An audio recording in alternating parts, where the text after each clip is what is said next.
Namaskar, Jai Shri Krishna. Decoding Text 11 and Text 12 of Chapter 4 Transcendental Knowledge of Srimad Bhagavad Gita. Text 11 Ye yatha mama prapadyante tamastathaiva bhajamyaham mama vartamanu vartante manushyaha partha sarvashah. As all surrender unto me, I reward them accordingly. Everyone follows my path in all respects, O son of Pritha. Everyone is searching for Krishna in the different aspects of his manifestations. Krishna, the Supreme Personality of Godhead, is partially realized in his impersonal Brahmajyoti effulgence and as the all-pervading Supersoul dwelling within everything, including the particles of atoms. But Krishna is fully realized only by his pure devotees. Consequently, Krishna is the object of everyone's realization and thus anyone and everyone is satisfied according to one's desire to have him.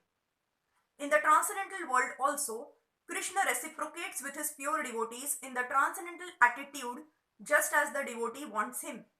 One devotee may want Krishna as Supreme Master, another as his personal friend, another as his son, and still another as his lover. Krishna rewards all the devotees equally according to their different intensities of love for him. In the material world also, the same reciprocations of feelings are there and they are equally exchanged by the Lord with the different types of worshippers. The pure devotees both here and in the transcendental abode associate with him in person and are able to render personal service to the Lord and thus derive transcendental bliss in his loving service. As for those who are impersonalists and who want to commit spiritual suicide by annihilating the individual existence of the living entity, Krishna helps also by absorbing them into his effulgence. Such impersonalists do not agree to accept the eternal blissful personality of Godhead. Consequently, they cannot relish the bliss of transcendental personal service to the Lord, thus extinguished their individuality. Some of them who are not firmly situated even in the impersonal existence return to this material field to exhibit their dormant desires for activities. They are not admitted into the spiritual planets, but they are again given a chance to act on the material planets. As for those who are fruitive workers, the Lord awards the desired results of their prescribed duties as the Yajneshwara, and those who are yogis seeking mystic powers are awarded such powers. In other words, everyone is dependent for success upon his mercy alone, and all kinds of spiritual processes are but different degrees of success on the same path. Unless therefore one comes to the highest perfection of Krishna's consciousness, all attempts remain imperfect, as is stated in the Srimad Bhagavatam 2.3.10. Akamah sarvakamo va moksha kamo udaradhiha tivrena bhakti yogena yajeta purusham param. Whether one is without desire, the condition of the devotees, or is desirous of all fruitive results, or is after liberation, one should with all efforts try to worship the Supreme Personality of Godhead for complete perfection, culminating in Krishna's consciousness.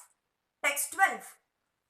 Kankshantah karmanam siddhim yajanta iha devataha kshipram hi manushe loke siddhir bhavati karmaja.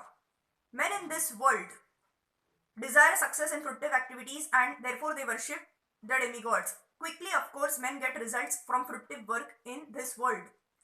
There is a great misconception about the gods or demigods of this material world, and men of less intelligence, although passing as great scholars, take these demigods to be various forms of the Supreme Lord. Actually, the demigods are not different forms of God, but they are God's different parts and parcels. God is one and the parts and parcels are many. The Vedas say, Nityo Nityanam. God is one. Ishvaraha Paramaha Krishna. The Supreme God is one Krishna, and the demigods are delegated with powers to manage this material world. These demigods are all living entities Nityanam with different grades of material power. They cannot be equal to the Supreme God, Narayan, Vishnu or Krishna. Anyone who thinks that God and the demigods are on the same level is called an atheist or pakhandi. Even the great demigods like Brahma and Shiv cannot be compared to the Supreme Lord. In fact, the Lord is worshipped by demigods such as Brahma and Shiv, Virinchi, Nuttam. Yet curiously enough, there are many human leaders who are worshipped by foolish men under the misunderstanding of anthropomorphism or zoomorphism. Iha Devataha denotes a powerful man or demigod of this material world. But Narayan, Vishnu or Krishna, the Supreme Personality of Godhead, does not belong to this world. He is above or transcendental to material creation. Even Shripad Shankaracharya, the leader of the impersonalists, maintains that Narayan or Krishna is beyond this material creation.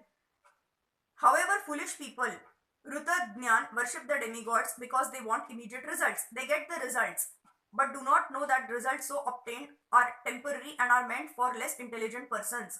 The intelligent person is in Krishna's consciousness and he has no need to worship the paltry demigods for some immediate temporary benefit. The demigods of this material world, as well as their worshippers, will vanish with the annihilation of this material world. The boons of the demigods are material and temporary. Both the material worlds and their inhabitants, including the demigods and their worshippers, are bubbles in the cosmic ocean. In this world, however, human society is mad after temporary things such as the material opulence of possessing land, family and enjoyable paraphernalia. To achieve such temporary things, people worship the demigods or powerful men in human society. If a man gets some ministership in the government by worshipping a political leader, he considers that he has achieved a great boon. All of them are therefore kowtowing to the so-called leaders or big guns in order to achieve temporary boons, and they indeed achieved such things. Such foolish men are not interested in Krishna's consciousness for the permanent solution to the hardships of material existence. They are all interested in sense enjoyment, and to get a little facility for sense enjoyment, they are attracted to worshipping empowered living entities known as demigods. This verse indicates that people are rarely interested in Krishna's consciousness. They are mostly interested in material enjoyment and therefore they worship some powerful living entity. Thank you.